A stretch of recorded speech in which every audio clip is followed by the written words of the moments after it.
जिस इंसान की ज़िंदगी में 24 घंटे होंगे वो कभी अमीर नहीं होगा।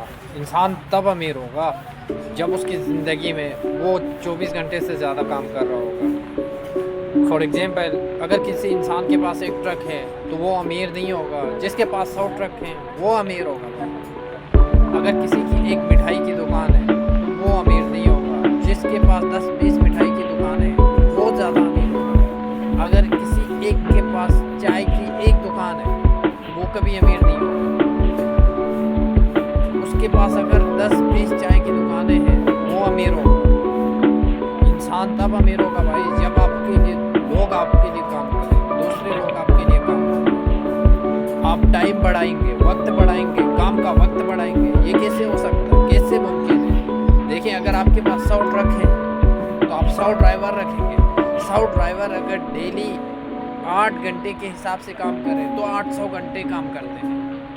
अगर मैं डेली 800 घंटे काम कर रहा हूँ तो मैं अमीर बनूंगा भाई।